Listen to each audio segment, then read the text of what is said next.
Hey everyone, welcome back to K-Korner, the channel where we dive into the wild world of entitled people and their unbelievable stories. Hope you enjoy it, and without further ado, let's go. So, my amazing, beautiful, super cool mother-in-law owns a high-end hair salon and is a very popular and well-respected hairdresser in our large tourist city. As everyone knows, the pandemic was particularly hard on many businesses, and especially in the way salons operate in general. When they were finally able to open again for the first time, wearing a mask was the law. Salons that did not follow this law were actively being fined and they're closed. On top of that, my husband was diagnosed with a rare form of lymphoma around that time, which makes him extremely vulnerable to any and all colds, flus, and infection. This is where the real trouble started. Mill had a long-time client named Janet, but she absolutely refused to put on a mask. My Mill explained to Janet that she had to wear one because it is the law, and she could be fined far more than her styling costs. Janet doubled down, ranting about her rights as an American, blah, blah, blah. Mill pushed back again with the law and the fine. Still, Janet remained unmoved. Mill now got as serious as a mom can get. She explained once again that her son has cancer. Janet rolls eyes. Yeah, I know. I read it on Facebook. Mill. Then you understand that if I get sick, I can't see my son or it could kill him. Janet. So what? Isn't he terminal, anyway? Toss for shock while everyone in the salon just freezes for a second. Mill. Backs away from chair you need to leave. Janet. Pikachu face what? Why? Hairdresser 2. Get out. Get out now. Get out before I call the police. And that is how you get fired from your very expensive hairdresser. How anyone can think their freaking bleach blonde hairdo is more important than the hairdresser's child is beyond me. You know that woman has scissors in her hand, right? Little note about Hub's cancer. Yes, at the time his diagnosis was terminal, but thanks to advances in science he is now living with cancer instead of dying from it. However, he is still quite vulnerable to germs and viruses because it's lymphoma. Hello, folks.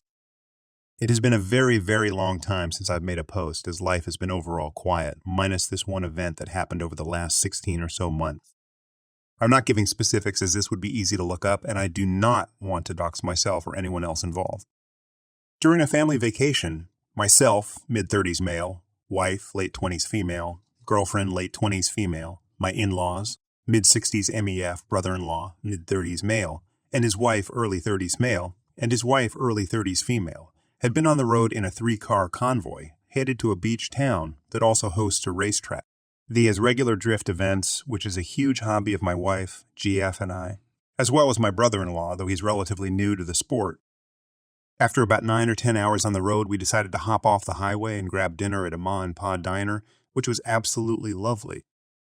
Afterwards, we headed over to a very large gas station, which not only had your typical gas pumps, but the high-flow truck pumps for diesel, as we had 2 one-ton F-Series Fords, a 250 and 350 dually. Both trucks were pulling trailers, with one being an enclosed 2-car trailer and full shop on board, the other a single-car trailer, with an S chassis and 8 spare wheels strapped to the rack. Her third vehicle was a Ford Escape, so it was relegated to the normal gas pump. File was driving the Escape while File drove the F350, and I drove the F250. Now that I've set the state, I can give you the reason that we are here. While fueling up the trucks, 2 men approached me, asking about the S chassis on the trailer, if it was for sale, how much, and being extremely pushy. After telling them no for the 4th time, the leader of the 2 dimwits decided to say rather loudly, "That's fine, we'll just take the whole damn truck," and pulled a firearm while his lackey pulled a butterfly knife, which, side note, who the hell carries a butterfly knife? He wasn't even a weeb. Further context, the way this station is set up is there are 6 or so high-flow diesel pumps, about 30 meters from the regular gas pumps, on the side of the building which makes the store. Bile has pulled into the pump closest to us, and vice versa. Hearing the noise, both File and Bile heard the commotion, as well as wife and GF who were in the truck I was standing against. Now I found myself in plenty of hairy situations, doing repossession as part of my business, So this is not my first time having a firearm pulled on me, but I'd be lying if I didn't say fight or flight had kicked in. I raised my hands to just above my shoulders, saying loudly enough to be heard by everyone, but not overly loud as to be screaming, "Look, man, I don't want any trouble, and there is a baby in the truck. I can't let you just take it." Thankfully, this worked as our gunman's lackey approached the truck to peer in the rear window to confirm, however, was unable to do so due to the 5 tinting on the vehicle. Wife has a prescription for tint due to migraines and hyperlight sensitivity. While our henchman was attempting to suss out my ruse, Fell had slipped around the back of the vehicle carrying his government-issued 40 cal pistol, as Bill joined him also carrying his government-issued 9mm. At the same time, wife GF circled the front of the truck, getting out on the passenger side, carrying a 5.7 handgun and 45 axe-pape handgun. I'd love to say when commands were yelled I did some ninja stuff and took our would-be robber to the ground, but I did not. The 5.7 wife was holding was actually my firearm, which had been locked in the dash. Also to elaborate, both File and Bile work for the Alphabet Gang in Quantico and Langley. Thankfully, both would-be robbers immediately disarmed themselves and hit the ground, not trying to outrun a bullet. Apparently, Meal had started calling the police as File stepped away from the other truck, and the police pulled up within 90 seconds of our detainment of these crooks. The reason I am posting this in Entitled People is the leader of these buffoons was still demanding I sell him the ES chassis on the trailer as he was stuffed into the back of a police car, and had his attorney ask close to a dozen times if I would sell the car during the pretrial and such. Our would-be robbers both took plea deals, with the henchman receiving 18 months followed by 5 years of probation, as it was his first time ever getting in trouble. However, our ringleader and the guy who absolutely had to have this car received a 9-year sentence, as it was his second felony involving a firearm. I believe he received a 10-year probation upon release. In closing, if you're traveling with nice stuff, never let your guard down. I thought I was going to lose my life over a mid-drift car. I wonder if, in 10 years, I'll receive a call or FBI message from our master criminal asking if I'll sell the car. So this is a pretty big update. Buckle up. I really did not want to tell my uncle on the weekend Thanksgiving, because Canada. So I opted to wait till Monday since it was a long weekend. I got my lawyer at my place, I got my uncle at my place, sat my uncle down, and I put what I found in front of him. He asked what it all meant, and so I had to tell him that the total sum of $977,000 is missing and is what he stole from him. He broke down and couldn't comprehend why she did it. Aside from that, I would say that he handled it fairly well, and even he didn't know what to do, so my lawyer explained it. In Canada, this goes down as financial abuse, and there is a good reason for that. Since my uncle gave Ia his bank card and PIN number in good faith, expecting that she would use it only for the purpose of paying his bills and getting him groceries. The fact that she withdrew money without him knowing is what brought that to light. Now, financial abuse in Canada is a federal crime. The fact that the money she took was a settlement, that makes it even worse. This is where it gets complicated. Because of the amount of money, this isn't a civil matter. My uncle agreed to take action, and so what we had to do is get not only the provincial government involved, but also the federal government involved. One thing about agencies, sometimes they work well together, sometimes not. We met up with representatives on Wednesday, 11th Oct. They explained how things would be done, what to expect. Yesterday, 12th Oct. EA and her boyfriend were arrested and charged. Both refused to speak without the presence of an attorney, which is their right. Tried to call my uncle, but wasn't allowed to, so she called my mom and tried to tell my mom that it was all bullcrap. I was lying.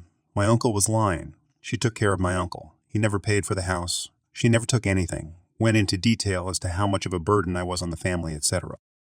So they already had a warrant to search EA's house. They did find some of the money. The advisor told us that usually when people steal a large sum of money, they do something called squirreling, where they will stash the money away in a mattress, under floorboards, in walls, door panels, etc.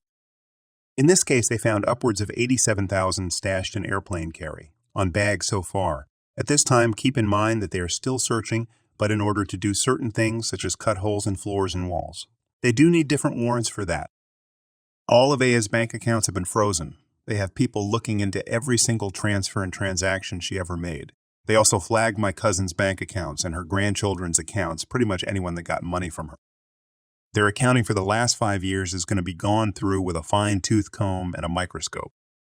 The way my lawyer explained EA's situation is this. The more money they get back, the better it will be for her, but both her and her boyfriend are still in jail saying they didn't take shit, so maximum, they're looking at 7 years in prison, minimum 3 years in prison. Plus, they will have to pay reparations not only to my uncle, but also the government because the federal government most definitely will be charging her with some sort of fraud tax evasion. Which I think is a damn joke because when I was 17, I was in prison, turned 18 in prison and got 2 years, 287 days of probation, house arrest for multiple assault charges, but that's just my opinion. 7 years for stealing almost $1 million is screw all.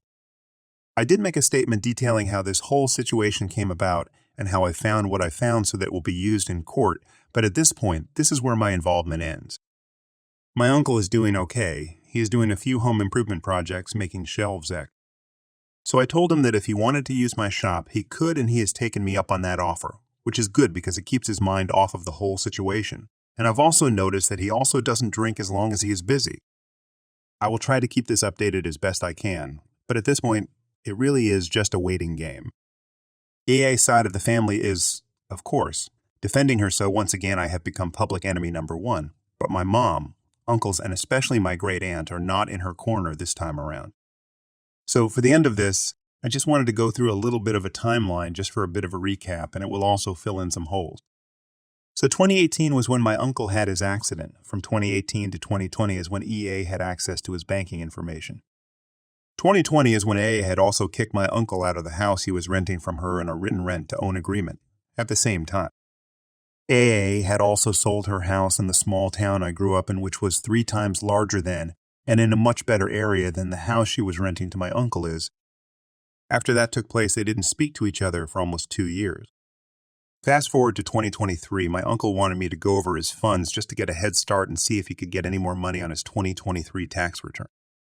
Which is when I found out that around $825,000 was missing out of the settlement he got, and around $100,000 was accounted for, which now leads us here.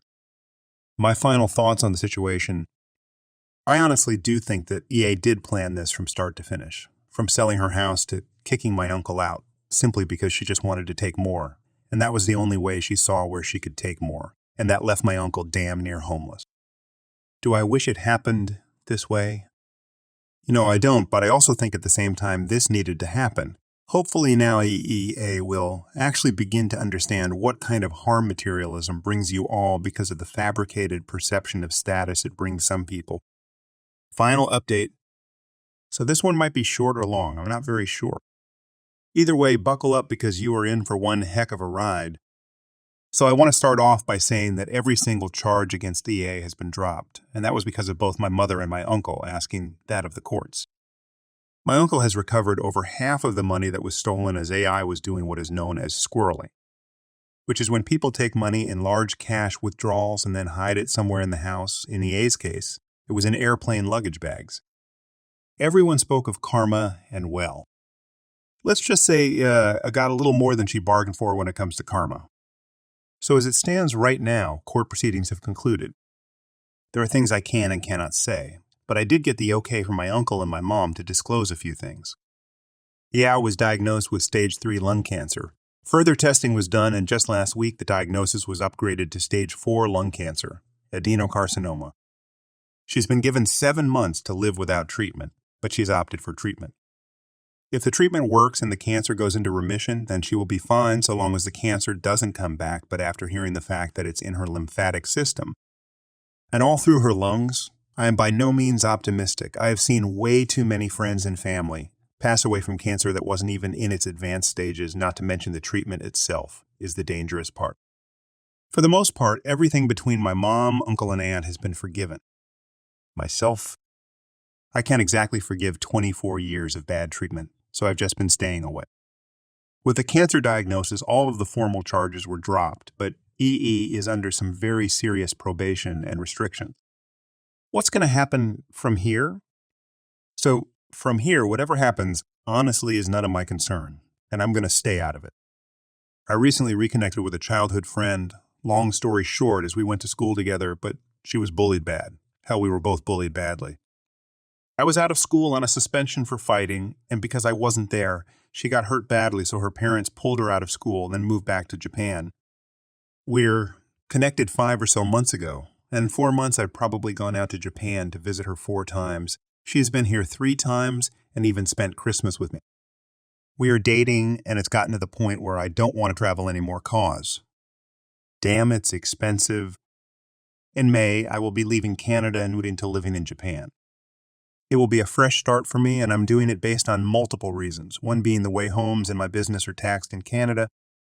It's pretty bad that my dad is almost 70 years old, has worked since he was 17 and can't even retire. I myself have a machine shop, and the taxes are even starting to get to me in the long run. Whereas in Japan, I have massive contract opportunities. I will have to get recertified, but that won't be much of a problem at all. My girlfriend's dad said that I will easily be made a master machinist in under 3 months. The second being the political state in Canada. I really hope I don't need to explain that. Third reason is that I really have no good memories here to speak of at all. I'm already fluent in Japanese, so it's really a no-brainer since I already went to Japan once a year before reconnecting with my girlfriend to visit a friend. One thing my grandfather always said to me when I was a kid was that his biggest regret was coming to Canada in 1956, and that if I ever got the chance, leave. So that is exactly what I'm doing. I have almost all of my shop equipment loaded up. The next thing will be vehicles. Then the last thing will be pets and me. It does kind of suck since I built my house and my machine shop with my own 2 hands under the pretense of, yay, I'm going to live here until the day I die, so that's the only part I'm a little touchy about. To go from living in a basement working out of an 18-foot garage with nothing but a grinder, drill press, and a lathe, to then down the line building what I call my dream house and a 7,000 square foot machine shop loaded to the brim with machines and tooling makes it a little hard. My relationship with my mom is much better. She met my girlfriend over Christmas, which she was ecstatic about since it's actually the first one I've ever had and my mom remembered her from when we were in school together. Because I would protect her from bullies, and more often than not, I would get in trouble for doing so. I do plan on maintaining the relationship with my mother. My dad met my girlfriend over Christmas, and his mind was blown, and so was mine, because he recognized her from when we were kids. And then my dad said, "This explains why you have been much happier lately," which is true. I don't feel like I'm in a revolving door anymore. First chance I get, I plan on flying my dad out to Japan. He hasn't had a vacation in probably 20 years, so I think he should have one. I will likely need to chase him out of my machine shop to stop him from working when he is there, but it will still be fun. The thought of clearing things up with has crossed my mind, but my girlfriend has said not to try. Her parents have said not to try. Friends have said not to try, and family has said not to try, so that's what I'm going to do, since I'm guessing she has not the need or the want to try to smooth things over, which is 100 fine with me. For those wondering about my great aunt, don't worry. I plan on flying her out to Japan the first chance I get because where I bought property, Satoyama, Japan, I am 100 positive that she will love it there. It's quiet, it's clean, great people live there, and I absolutely love the area. Of course, I will take my great aunt out for food in the Impala, but I'm not very sure if it will be a burger joint. Maybe a bowl of ramen at a Yatatai? I'm sure this will be the final update. So here we are again. To keep things simple, ECE, entitled cousin, EA, entitled aunt, ECA is a granddaughter and my second cousin. Then the usual GAA, great aunt, and uncle is, well, uncle. Backstory. EC is having a wedding in April, of which I can't stress enough I was not invited to said wedding. I hadn't spoken to EC for about 20 years or so, up until maybe a month ago. I really don't like EC's fiance because the guy is a complete damn nance. Tries to act like he is so knowledgeable on everything, but he doesn't even know how to change a tire. No, I'm not kidding. I had to wake up at 0 a.m. and drive 3 hours to change it for them. I'm in the process of moving myself, my pets, my cars, and my business to Satoyama, Japan. On May 1st, I will be leaving Canada to live there with my girlfriend, who I knew in grade school and reconnected with. All of my cars but one are in Japan right now, because obviously I need a way to get around. I am a machinist, and with that, I would have to say that probably 70 of my machine shop has been moved to Japan already. Originally, I was going to sell my house and land before I left, which I was extremely apprehensive about, but my dad and my brother are selling their houses and then buying mine outright. which I'm really happy about because I really didn't want to sell the house since I kind of built it in my machine. Shop with my own hands. My brother's friend and his dad own a car dealership, so they want to rent the shop from my dad and brother as a storage service space, which I think is great. And they are even going to pay me to install 2 car lifts in the shop before I leave, which I have no problem with. More money in my pocket isn't a bad thing. To start, EC called me and I kind of had an inkling of what was going to happen, but benefit of the doubt, obviously. The conversation went well. She was saying that she'd like to also go to Japan, and I told her that because she has tattoos, she had better plan around that because tattoos are still taboo in Japan. And lots of places like bathhouses, water parks, pools, even some restaurants and hotels won't let you in if you have tattoos. Then the subject changed and she said, "So, my wedding is coming up in April. I really would like to drive away from the ceremony in your 1958 Plymouth Fury since Grandma had it." I said, LOL, what? At no point did your grandma own the Plymouth Fury. GU was the one that not only bought it in 1959, but owned it ever since. EA didn't even drive it because she doesn't know how to drive a manual transmission. Also, there is no chance of her driving the Fury since it's currently in Satoyama, Japan. In my machine shop, they're waiting for me. She said, "Well, can you get it back?" I really would like to have it at my wedding. I said, "Are you going to pay $7,000 insurance to get it here and then another $7,000 insurance to send it back?" She said, "No, obviously." Why the F would she even consider that? I said, "Well, then the answer is no, and even if you did pay the transportation fees and insurance, I still wouldn't have brought it back to Canada just to have it driven for 20 feet, not to mention your fiancé can't even drive a manual." She said, "Well, you can get the car back here and then teach him how to drive it." I said, "No, because I'm leaving on May 1st and I'm not coming back to Canada just to teach someone how to drive stick." This is where things got ugly. She said, "Well, you haven't even given me anything as a gift for the wedding or said you were going to, so the least you could do is make sure that car is at my wedding because I want it there." I said, "Number one, I wasn't even invited to your wedding, so why the F would I get you a gift? Number two, it doesn't matter if you want it there. It ain't gonna be there. Number three, you are just like your damn grandmother. You haven't spoken to me in 20 years. You play nice with me because in your words you want something, and you don't even offer me the bare minimum of a kickback or compromise when I say no." She said, "Well, what are we supposed to do then?" I said, "Call B, our cousin, and ask him if she can use the Nash in her wedding, because I'm not going to risk any damage coming to the Fury either by transport or by her incompetent fiancé because he doesn't know how to drive a manual." At this point, I found out I was on speaker, and not only her pencil-neck fiancé heard me, but her friend also heard me. Her fiancé said, "Well, can't we work something out to get the car here? It can't be that much trouble." I said, "No, we cannot, because once again, I'm not going to risk damage to the vehicle either by transport or by someone not knowing how to drive it. The fact that it was taken to Japan with zero damage is a miracle in itself, not to mention I'm not going to even be in the country if I did bring it back here." Her friend said, "You're being a duck about this situation and not thinking about EC's happiness." This is where things got really ugly. I said, "EC didn't think about me one damn bit when I was effectively bedridden for 9 years, and now, all because she wants something and for once in her life. She got told no with completely valid reasoning behind it that makes me a dick. Your levels of self-awareness, common sense, and intelligence are currently being questioned, so at this point I have zero desire to speak with any of you. The answer is no. Find another car for your stupid little joyride because I have 99 better things to think about than a damn wedding I haven't even been invited to. We're done here. Don't call back. The answer isn't going to change." That was 3 days ago from the time I'm posting this, so since then, I have gotten Facebook messages and phone calls, all pretty much saying the same shit as above, so I won't elaborate on it. I blocked EC on Facebook and set my profile so that only friends can message me and see my profile. On Friday, my girlfriend called me and she told me that EC had texted her, and she said, "You tell him that he better talk to me because I want that car in my wedding." My girlfriend said, "Well, too bad. You're not getting that car in your wedding." Because I'm sitting in it, and then sent a CIA picture of her sitting in the passenger seat of the Fury in my shop, which had me in tears laughing because of how savage it was. 100 salt added to the wound, and that's why I love that woman. Then AC and my girlfriend kind of got into it. Words were exchanged and not very pleasant ones, but to summarize, basically, EC was calling my girlfriend a deaf R-word. For those who don't know, my girlfriend is deaf and can't hear anything without the use of hearing aids.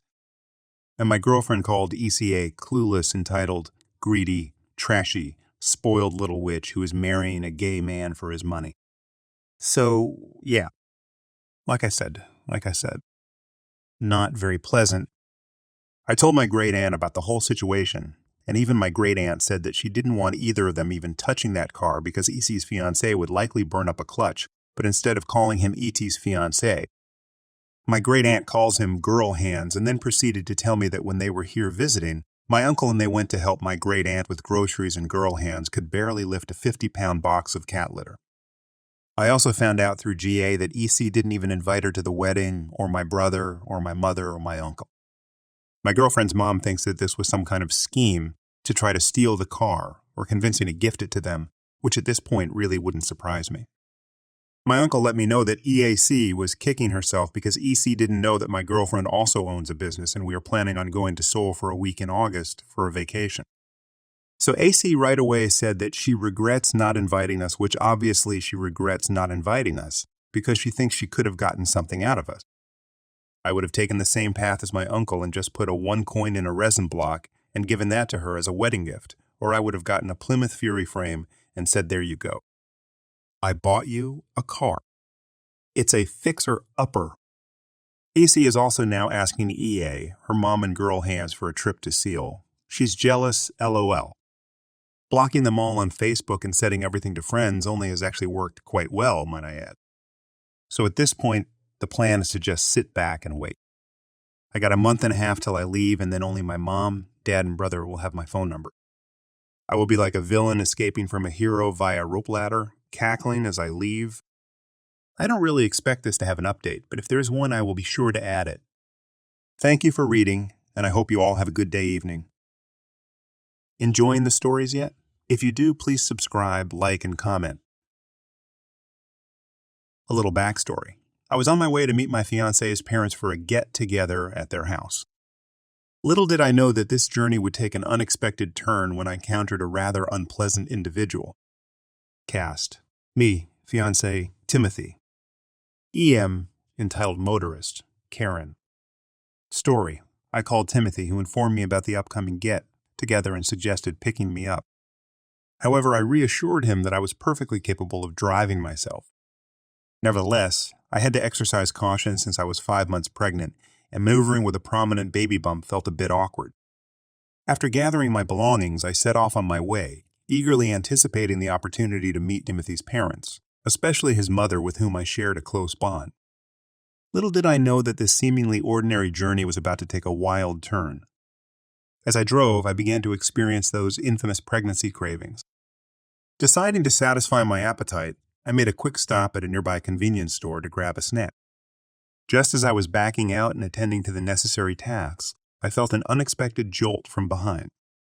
It turned out that another driver, completely oblivious to my presence, had collided with my car. Adjusting my face mask, I stepped out of the vehicle to assess the damage. Thankfully, my car had only sustained a minor scratch. I intended to discuss the situation with the other driver, inquire about the state of her car, and resolve the matter amicably. Little did I know that the encounter was about to take a hostile turn. Me: excuse me, ma'am. Are you all right? Her manner of exiting the car suggested she was unhurt. Karen: seething with anger, she approached me closely. Were you the witch who hit my car? Me: taken aback by her harsh tone, I stammered, It was actually... Karen: cutting me off abruptly, she got even closer, almost invading my personal space. You are going to pay for the damage you caused to my car? Me: trying to explain, I began. It wasn't my fault. Karen, shouting vehemently, she interrupted me. Pay for it. You hit my car, you ungrateful jerk. Me: completely shocked by her behavior, I struggled to find the right words. Ma'am? I proceeded to explain that she was at fault for the accident emphasizing how she should have noticed that I was in the process of reversing and had acted impatiently by colliding with me. However, instead of diffusing the situation, her anger only escalated. Her loud outbursts drew the attention of passersby, making me increasingly self-conscious. Desperate to calm her down and defuse the tension, I attempted to reason with her, as I despise being the center of attention. As I made my way back to my car to retrieve my phone, she apparently misinterpreted my intentions and forcefully grabbed my shoulder, proceeding to spit in my face. Reacting instinctively to protect my baby, I tried to push her away, but she raised her hand, poised to slap me. With concern for my unborn child's safety, I quickly retreated into my car, locking the doors as she furiously pounded and screamed at me. Fuming and somewhat shaken, I sat in my car, nursing a red mark on my arm from where she had struck me. Anger welled up inside me as I typed this account. It appears that the police have arrived, although I hadn't called them myself, so I assume either Karen or a bystander did. Once I have calmed down and the situation has been resolved, I will provide an update on my well-being and that of my baby. Edit update. Upon further reflection and explanation from the police, I have come to realize that I was at fault for the accident while backing up. However, I'm relieved that I did not resort to the same level of aggression as the woman who threatened me. I apologize for my earlier confusion. This incident caught me completely off guard. I work at a vet clinic. Since COVID, when people adopted loads of pets, apt wait times have exploded industry-wide. My clinic also has the distinction of being one of the only practices that sees exotic pets, anything not cat or dog like birds, reptiles, and rodents, within a 60-mile radius, so our apt wait time reflects that level of demand. Some of our clients who've been with us since before the new millennium haven't been able to get used to the new wait time, and things were just starting to get a bit better in the last few months, but then as summer got closer, everyone wanted to get dog-cat vaccines updated so they can board travel with pets for vacation. This interaction happened last week.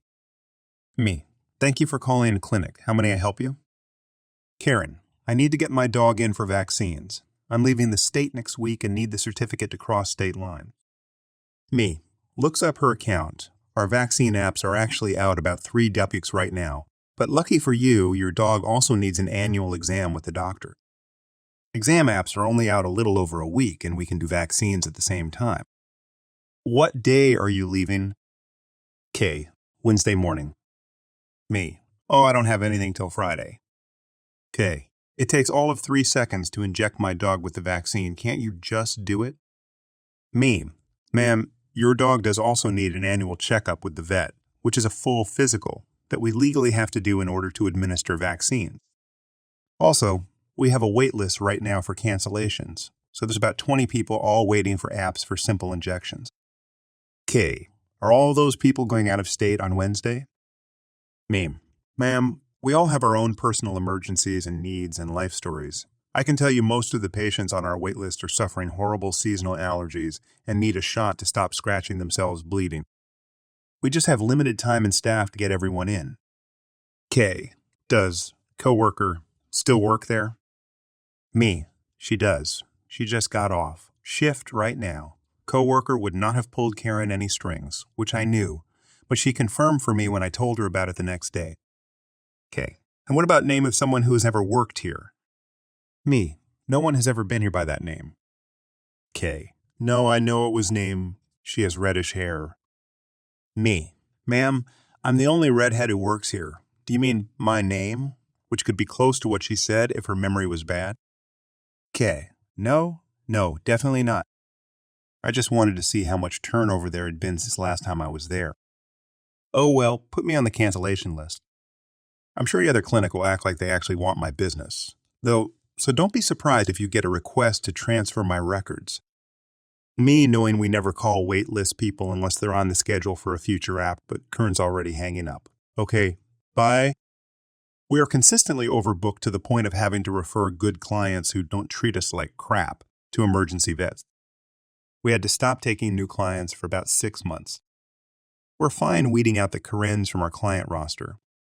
Also, I'm still convinced she was remembering me as a nice employee before and just getting my name wrong, which I find hilarious.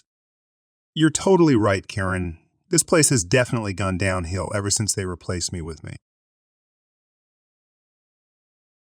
Yesterday was quite the adventure, to say the least.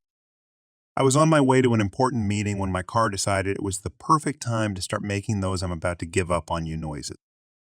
I managed to pull over to the side of a less traveled road, popped the hood, and stared blankly at the engine, as if my intense gaze would fix whatever the issue was. Spoiler, it didn't. Remembering I had roadside assistance through my insurance, I called them up, and they quickly dispatched a mechanic, promising Eddie would arrive in about 45 minutes. I got a confirmation text with the ETA, and so the waiting game began. Eddie was due at 4:30 p.m., and at 4:28 p.m., a truck pulls up behind me. A guy jumps out, greets me with a warm smile, and asks what the trouble seems to be. I explain the situation, and he nods, already moving to take a look at the engine. Like a pro, he immediately suspects the problem, grabs a tool and some kind of fluid from his truck, and gets to work. In no time, my car is running great. As he wipes his hands off on a rag, I ask about the paperwork I need to sign for the insurance. He looks at me puzzled and says, "No need, I just saw you look like you needed help." It started to dawn on me. I asked if he was Eddie. "Nope, I'm Mike." Just passing through and thought I'd lend a hand. My jaw must hit the floor. I just let a total stranger tinker with my car and literally get his hands dirty, where I just stood there doing nothing and being completely useless. Embarrassed, I tried to pay him something, but he refused, saying, "Don't worry about it. Just help someone else out when you get the chance." Mike left as casually as he'd arrived, leaving me stunned. After waiting another 5 minutes for Eddie, I just decided to leave. I called my insurance to cancel the service call, explaining that a random Good Samaritan had fixed my car before their mechanic could arrive. So, here's to you, Mike, the unexpected hero of my day. Your random act of kindness was a bright spot in what could have been a very stressful situation. Thanks for joining us. If you enjoyed the video, don't forget to hit the like button and subscribe for more captivating stories. Share your own experiences, opinions in the comments below, and let's keep the conversation going. Until next time, stay tuned for more epic tales.